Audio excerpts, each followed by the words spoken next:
você convive com alguém de idade, é bem provável que você já ouviu dela de que sofre de tensão, ou seja, tem problema de hipertensão. E se você é uma pessoa curiosa, já buscou informações acerca dessa enfermidade ou dessa condição? Eu sou o Dr. Gilberto Garcia Rabano e hoje falaremos sobre a hipertensão arterial. Resumi apenas 6 passinhos para nós tratarmos da hipertensão arterial. O primeiro passo é definirmos a hipertensão arterial. É o aumento dos valores da pressão arterial acima dos considerados como normais, de forma persistente, mesmo que o indivíduo esteja em repouso.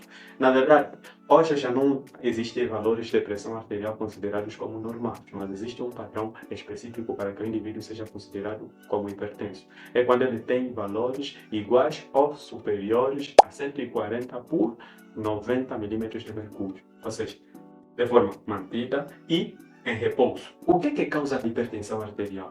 Na verdade, a resposta disso é muito complexa, porque em cerca de 90% dos casos nós não conseguimos identificar uma causa específica de hipertensão arterial.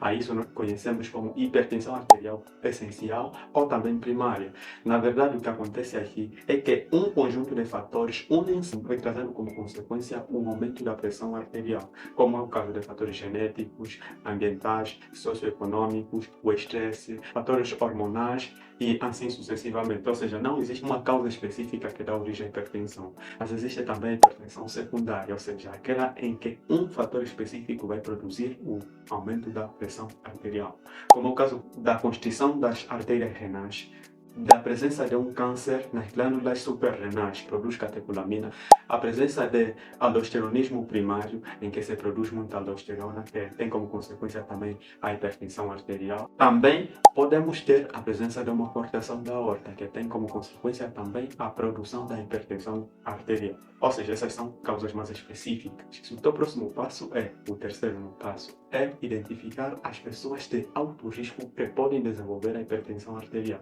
Existem vários fatores de risco, mas o primeiro é o sedentarismo, ou seja, aquela pessoa que tem uma vida não ativa, né? Uma pessoa que não pratica atividades físicas, não se mantém ativo de certa forma. A obesidade, o tabagismo, o alcoolismo, o estresse, a diabetes mellitus, são todas essas condições e mais outras que podem levar o indivíduo à hipertensão arterial. O quarto passo é o diagnóstico da hipertensão arterial. Doutor, como é que os seus pacientes com hipertensão arterial vêm no seu consultório? É bom que elas venham por outros motivos. O paciente hipertenso normalmente é assintomático. Este é o normal. Não existem manifestações clínicas de hipertensão arterial. Muitas das vezes, quando o indivíduo começa a apresentar sintomas, significa que já está se instalando um quadro de complicação de hipertensão arterial.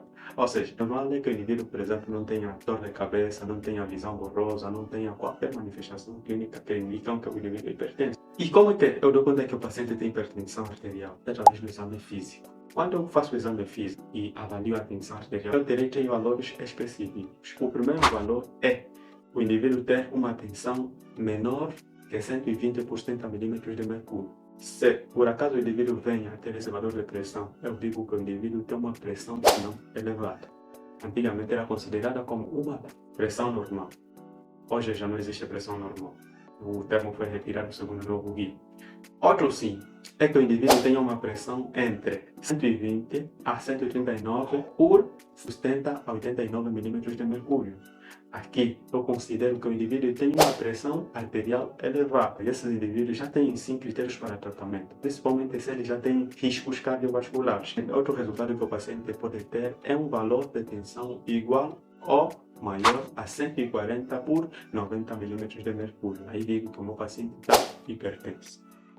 Mas para isso, eu preciso confirmar este valor. E existem 2 formas de confirmação. Através do AMPA, que é a automonitorização ambulatória da pressão arterial, e 2, pelo MAPA. Os 2 são feitos, por exemplo, de forma ambulatória, pelo próprio paciente. Eu prefiro utilizar o AMPA porque é um pouquinho mais fácil e o paciente tende a fazer com mais fidelidade. Como é que eu faço? Avalio, peço ao paciente que avalie a pressão arterial em um período de 3 a 7 dias. e buscarei o promédio da pressão arterial. Se ela for igual ou superior a 135 por 85 milímetros de mercúrio, digo que o meu paciente tem hipertensão arterial. O indivíduo tem crise hipertensiva quando tem um valor igual ou superior a 180 por 110 milímetros de mercúrio. E dentro das crises hipertensivas temos nós uma subclassificação, que é da urgência hipertensiva e emergência hipertensiva. Quando é que nós estamos diante de uma urgência hipertensiva? Quando não temos a lesão ao órgão-alvo. Quando nós estamos diante de uma emergência hipertensiva, quando nós temos lesão a um órgão-alvo. Doutor, como é que eu dou conta que o indivíduo tem lesão ao órgão-alvo? Por exemplo, se o indivíduo vem no teu consultório com uma encefalopatia hipertensiva, com um AVC, com um infarto agudo do miocárdio ou com um edema agudo de pulmão, e está hipertenso, é bem provável que ele tenha uma crise hipertensiva.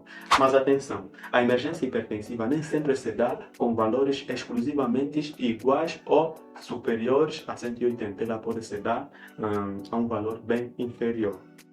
É preciso ter noção disso. Bem, depois que eu saio dessa confusão, sei que a classificação é um pouquinho confusa, mas o próximo passo é saber quais são as consequências da hipertensão arterial. Ela afeta o cérebro, podendo dar origem à demência vascular, a AVC, pode afetar os olhos, dando a chamada retinopatia hipertensiva, pode afetar os vasos, dando arteriosclerose, a dissensão arterial, pode afetar também os pulmões, dando edema agudo do pulmão, pode afetar o coração, dando infarto no miocárdio, né? Dando angina do peito, dando insuficiência cardíaca, pode afetar os rins, dando insuficiência renal crônica, principalmente, ou hipertensão glomerular. Então, são várias consequências que a hipertensão arterial pode produzir. Como é que eu posso me prevenir da hipertensão arterial, bem como evitar essas consequências? Na verdade, aqui é a parte mais simples. Por quê? Porque já sabes quais são os fatores de risco para o desenvolvimento da hipertensão arterial. Nesse caso, é essencial que você pratique atividade física, é essencial que você deixe de consumir bebida alcoólica, que deixes de consumir cigarro. É essencial, acima de tudo, que você diminua o máximo possível o consumo de alimentos ricos em sódio. De alimentos ultraprocessados, estamos a falar de alimentos industrializados, né? E também é essencial que você consuma mais alimentos ricos em potássio, como a banana, as castanhas, né? É essencial que você tenha uma dieta mediterrânica, que é chamada beta-10, né? Rica em verduras, em frutas, para fazer com que você tenha maior controle da sua atenção e assim evitar o processo de diabetes. Mas também, a coisa mais importante é que se você já tem hipertensão arterial, é necessário que você faça o tratamento de forma correta, na dose correta e em tempo correto, e assim evitar qualquer tipo de complicação que poderia surgir. Muito obrigado e tenha uma ótima continuação.